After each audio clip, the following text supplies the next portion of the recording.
जैसे मान लो आप दिल्ली से बनारस से दिल्ली जा रहे हैं, ठीक, तो आप ट्रेन में बैठ जाइए बनारस में। तो जैसे ही आप ट्रेन में घुसेंगे आपसे पहले कोई ना कोई बैठा मिलेगा, आपसे पहले कोई ना कोई पहुंचा रहेगा। जब ट्रेन स्टार्ट होगी तो उसके बाद भी कोई ना कोई आएगा, जब कोई स्टेशन आएगा तो कोई ना कोई उतरेगा। ये सब चलता है ना ट्रेन में। अब ट्रेन में बैठने से पहले जितना आपके पास पैसा था वैसा आपको डब्बा मिला।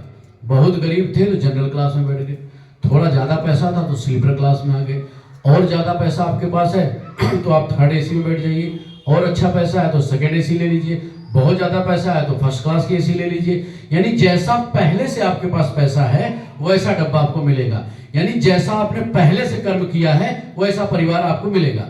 बहुत घटिया कर्म किया है तो रोड पे पैदा होंगे, माँ बाप का ही नहीं पता। ठीक ठीक कर्म किया है तो माँ बाप मिलेंगे, गरीबी से किसी तरह पेट पलेगा। और अच्छा कर्म किया तो लखपति बाप मिलेगा, आराम से सब कुछ चलेगा। और अच्छा किया है तो करोड़पति मिलेगा, बहुत अच्छा करके आया है तो अरबपति खरबपति आपको मिलेगा। यानी जो पहले से करके आए हैं वैसा ही परिवार आपको मिलेगा। समझ रहे हैं ना बात को? ध्यान दीजिएगा, नहीं तो फिर गड़बड़ हो जाएगा। अब मान लो ट्रेन चली, अब 4-5 लोग बैठ गए, यानी जैसा आपको पैसा था वैसा परिवार मिल गया। डब्बा मतलब परिवार। आपसे पहले उसमें बैठे हैं, यानी आपके माँ बाप चाचा ताऊ आपसे पहले जन्मे हैं ना, वो सब वहां बैठे हैं। अब आपके बाद भी 2-4 आ गए, यानी आपका पति आ गया, आपका बच्चा आ गया, और आ गए, बैठ गए, बातचीत होने लगी। ट्रेन में होती ना, भैया तुम कहाँ तक जाओगे, वो कहते तुम कहाँ तक जाओगे, फिर हम यहाँ से आए वहां से जाए, फिर खाना निकालते हैं तो भैया तुम थोड़ा खा लो, तुम थोड़ा खा लो, हो जाता ना, सब दोस्ती हो जाती है। ऐसे ही संसार में भी दोस्ती हो जाती है, ये भाई बंधु बना लिया चल दिया।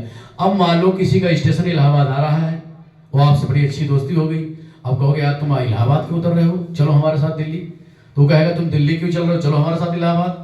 तो न इलाहाबाद वाला तुम्हारे साथ दिल्ली जाएगा और न दिल्ली वाला इलाहाबाद उतरेगा। उतरेगा कोई? ऐसे ही जिसकी मौत आती है वो मर जाता है, यानी ट्रेन सुधर जाता है, और नया कोई दूसरा पैदा हो जाता है, यानी ट्रेन में चढ़ जाता है। ये तो ऐसे ही चल रहा है ना ट्रेन की तरह। जब जिसका स्टेशन आएगा वो उतरता चला जाएगा, और जब जिसका आएगा वो चढ़ता चला जाएगा। न कोई किसी के साथ उतरेगा, न कोई किसी के साथ चढ़ेगा। ऐसे ही जैसे ट्रेन है ऐसे ये संसार है। तो थोड़ी देरी के लिए तुम्हारी यारी दोस्ती हुई है, और ट्रेन की यारी दोस्ती मान लो 12 घंटे 15 घंटे चल जाए, लेकिन संसार की थोड़ी लंबी चलती है, 10 साल 20 साल 50 साल 80 साल तक चल जाती है कभी कभी, लेकिन चलेगी तो लिमिटेड ही ना। इसका मतलब इस संसार में हमारा कोई रिश्तेदार नहीं है, यह संसार एक यात्रा है, और बीच बीच में हमारे यात्री आते जाते हैं। तो यात्रियों के आने जाने का दुख होता है आपको? कोई नया चढ़ गया तो आपको दुख सुख होता है? नहीं। कोई उतर गया तो आपको दुख भी नहीं होता है, लेकिन संसार में होता है। क्यों? क्योंकि कुछ ज्यादा देर तक हम इनके साथ रह लेते हैं, इनको हम अपना मान लेते हैं, मोह बन जाता है, एक मोह पैदा हो जाता है कि नहीं ये मेरा है, मान लिया है इसलिए, वैसे है तुम्हारा कोई नहीं। मानने के कारण एक आसक्ति हो जाती है, उसी आसक्ति का दुख मिलता है। यानी दुख का कारण वो माँ बाप भाई बहन नहीं है, उससे जो तुम्हारी अटैचमेंट है वो दुख का कारण है। जैसे एक माँ ने 2 बच्चा पैदा किया, एक बच्चा कमा के लाया, माँ के हाथ में दे दिया, तो माँ करी देखो श्रवण कुमार बच्चा मेरा, और दूसरा ले जाके बीवी के हाथ में दे दिया, मारो सारा नलायक हो, निकालो इसे संपत्ति से बाहर, बेदखल कर देगी। यानी जो बीवी को दिया वो नलायक हो गया, जो माँ को दिया वो लायक हो गया।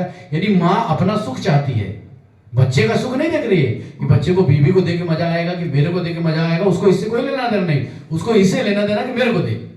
सारे झगड़े के जड़ यही तो है, मेरा वाला जो आसक्ति है ये जड़ है। यानी किसी के प्रति जो तुम्हारी आसक्ति है, तुम्हारे दुख का सबसे बड़ा कारण वही है, कोई दुख का कारण नहीं है। जिसके पास जितनी बुद्धि है उतना कर रहा है, लेकिन दुख बढ़ इसलिए रहा है कि हमने उसको अपना मान लिया है। मान लिया तो दुख होगा। तो जब हमने कह दिया कि मेरा आपकी कृपा से सब काम हो रहा है,